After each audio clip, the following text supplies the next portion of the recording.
All right, we're back on All POV with Vic Christian. I'm your host, Vic Christian. Now, I want to get back into the discussion because it's starting to get good. Lawrence, I'm going to give you the question in a different way because I know you can handle it that way.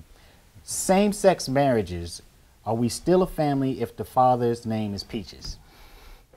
Handle it. Yeah, we still a family. Let me tell you something. All that is an excuse. It don't make a difference if who the parents are. If these parents qualify to be able to raise a child, I believe they should be, because everybody always says for the child in this situation, just this question. But is it really? It don't matter if I like men or like women. If I can provide a happy home that no one else could, then that shouldn't even matter.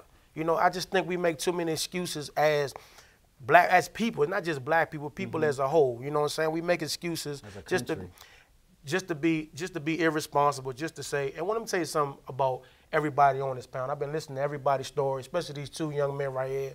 Think about it. It don't make a difference what they've been through in life. They the ones who had to work to get their degrees. They the ones who had to graduate. Right. So the point I'm making is that it's still no excuse, man. Right. Black people has been blessed with the ability. We're so resilient is because I think instinctively we've been taught that. All our life our family been saying this, that, and the other, and the things that come about us, and then we're already the minority, and we always rise above it if we want to. So all this, I can, this, that, it's just all just a crock. I would, well, okay, I can agree with you on the whole thing to the point where we say resiliency. Resiliency isn't enough at a time, because if you have generation after generation and it keeps going towards that, like we're being raised like the Lord of the Flies, there's not any real leadership in the community on this as much as it needs to be. I'm not saying there isn't any. You know what I'm saying? I mean, Leon, you've been silenced for a while. I need you to jump in here. I mean, what are you thinking down there, brother? Yeah, man, I'm thinking basically, you know, as far as the original question about, like, you know, just about, you know, just same-sex marriages and everything. I mean, I feel like, you know, I'm kind of with him as far as, like, honestly, there's no real good reason for them, you know, to say that they can't have it. Because I mean, there's so many like straight. There's good reason. Because there's so many straight couples that are like, you know, screwed up. So I mean, it's honestly for real. When you look at it that way, you know. Right. Absolutely. There's no good reason. Yeah. Let me say this, man. This what really burnt me up a couple years ago when Bush was in all.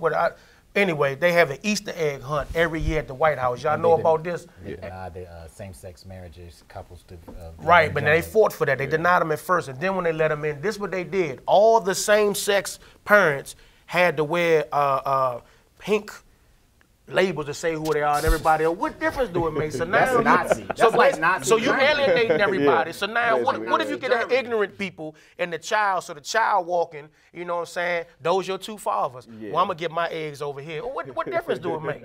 I mean, what difference do it make, really? That goes back to the whole religion thing. I say religion has been a destructive force now, as far as I'm concerned. No, it hasn't. Religion is an excuse for people to hide behind, Vic. It's no destructive force unless you want it to be a destructive force. It's just an excuse for people to hide behind, man. How many times you been somewhere? Why is it an excuse? But why is it an excuse for people to hide behind? Because the thing is, people don't want to look at themselves and see where they are. Their life in shambles, or they mean, or they ugly, or they jealous because they got their stuff together. I agree. They don't so they're going to try to throw Jesus out there. Look, Jesus don't got nothing to do with you being fired from Wendy's. That was your fault. That's right. From being late. You understand what I'm saying? Jesus said something about, you know, why are you worried about the speck in your neighbor's eye when you have a beam in your own? Well, I don't know if he said all that. No, he did. But I called him later on. I don't got my glasses on to see all that. But the point I'm trying to understand where you're going as far as the religion thing. But I just believe that religion is just an excuse, man. I believe it's something you want to do. You can do it. That's Absolutely, all. Dr. Shane. But that's my point. Dr. Shane, jump in here because that's my point. They use religion as this excuse to say why you can't do something. And religion isn't supposed to imprison you, it's supposed to free you. So I mean, Dr. Shane? When it comes to religion, I think it's just the backbone of the family system, period. And I don't think that's very negotiable. One of the things that we have struggled with as a community, and black community in particular, is saying who could raise our kids and what are the options, them being raised as orphans or them being raised, as you said, Lord of the Flies. Maybe 15 years ago there was a big issue, should whites be able to adopt black kids?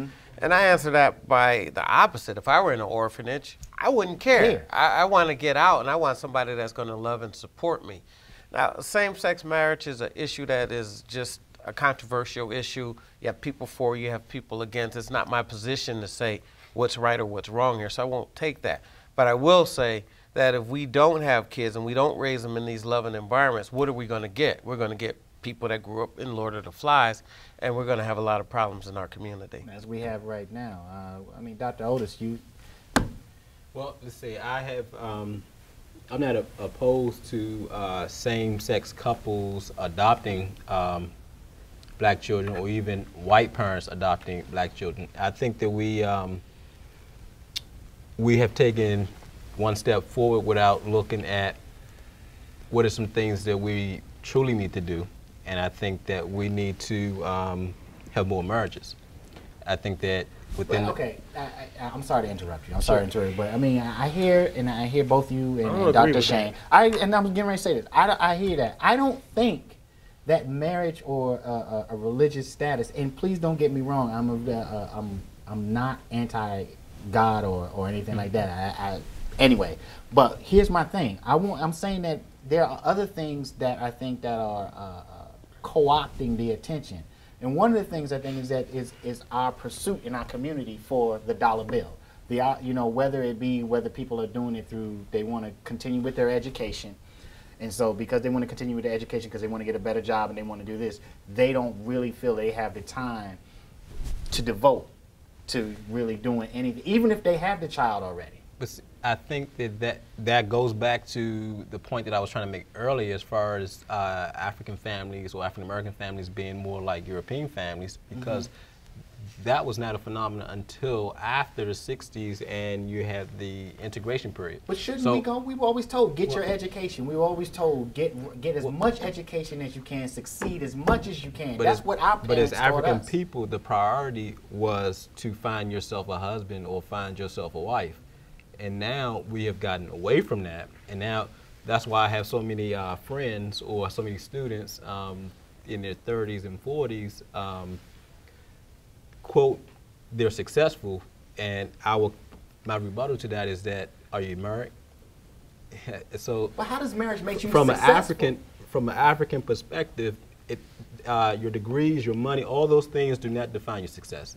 Your success is defined by marriage, and because the marriage is what makes the community. Wait a minute. I'm gonna say something. You may not like it, and a lot of people may not like it, and I'm really willing to take it.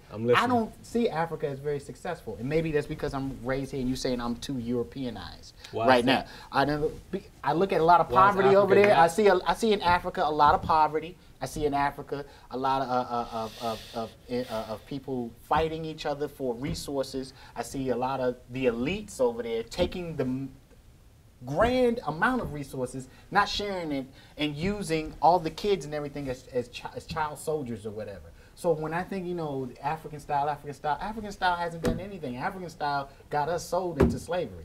And I'm not putting it into that kind of context, but I'm saying it's being presented that way. You say, well, in African style, this is success. Here, right now, in the 21st century, success is, can you take care of yourself? If you needed to take care of another child, can you do that?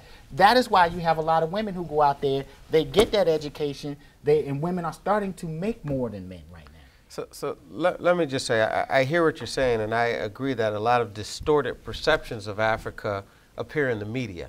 Just like a lot of distorted perceptions of black men just wearing baggy pants, looking to rob.